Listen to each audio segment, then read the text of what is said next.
I dedicate this video to E, and I hope to God she sees why she was wrong. When I used to kick it in Valley Palms in East San Jose, off, pretty close to Chuck E. Cheese, the little liquor stores, there was this female named E. She was Puerto Rican, and there was a lot of people from different races and different gangs that used to go to her apartment. And she had a little baby daughter, and she was dating a black guy. She told me when we had a fight one time, I don't know about you rich people, but as poor people like to stick together. That's one example of how rich people and poor people of different races have been trying to use the fact that I am different to oppress me all my life. And we'll get into that, how that relates to me being the truth and them being the bull in a second. Now, if you look at life, what makes a gangster a hard nigga and what makes a gangster go gay, right? It has to do with willpower. You can be, how many huge gangsters are gay? And how many huge big black guys who are gay work in mental health? How many big white guys who are gay work in mental health? So what is the difference between the gangster who is a killer and kills for the system, the gangster who is a bitch and a follower, and the gangster who becomes an uncontrolled revolutionary? Okay, those are the three main categories we're going to focus on. What is the difference? Well, let's look at the gangster who is a bitch first. Okay, he grew up with women in an apartment complex all around him. Social acceptance was not a problem. His friends and his family taught him how to blend in. There was an emphasis on social acceptance. He doesn't feel isolated. He has ready access to drugs and alcohol. Okay, his friends help him get it. If he can't afford it, they help him steal it. Trust me, I know. He has opportunity. Okay, he has opportunities, jobs all down the street. The moment he's inspired, he can walk down the street and get an application. As opposed to me, where I'm sitting in the middle of nowhere saying, hey, how am I going to get to work? And if I'm inspired, I might lose that inspiration by the time I get there and start feeling isolated, having come from the hills. So they have a white power structure making offers to make it easier for them, whether they're offering them jobs in law enforcement, the military, drug dealers, prostitution, mental health, etc. Okay, credit card fraud. They offer them a whole bunch of ways to survive and to get women. Okay, so their friends help them get money, food, and survive.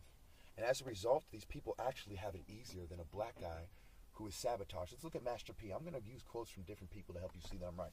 Master P said, when they make it to the top, they bring you back down. They killed Martin Luther King and Malcolm X.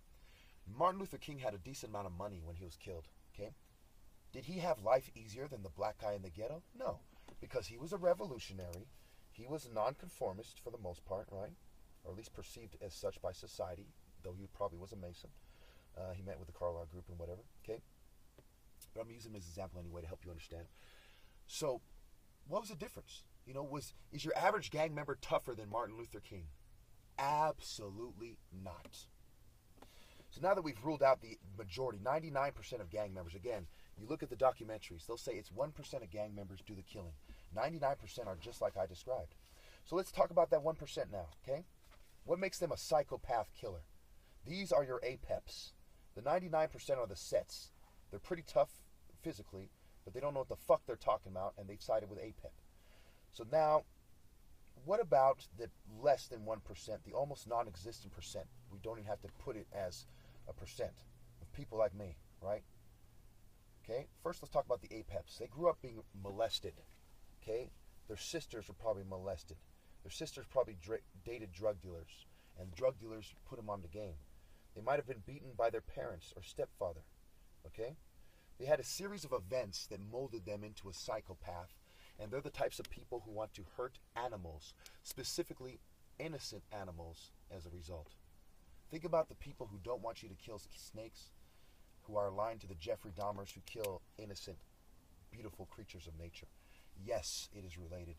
Even if one was to make the argument that there is no secret society doing this and orchestrating it all, they're forced to the conclusion that there are patterns of nature, and they do not play in the white man's or Japheth's favor as Jung and Freud and all these gays and mental health would have you believe.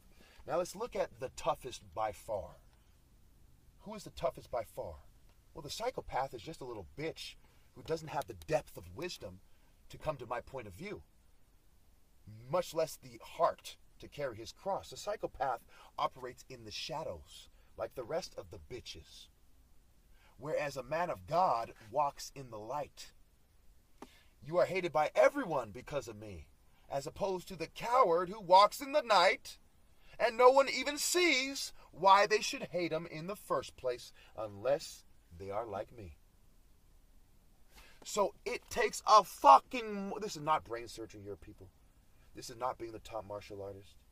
This is not having them all hide and make excuses like snakes and caves and the old lady, serpent, pale Japheth who lived in the shoe. No, this is fucking logic, science, and truth.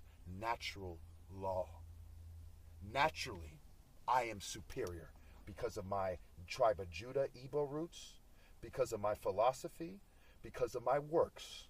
Okay? You can tell what kind of man I am by what I'm doing.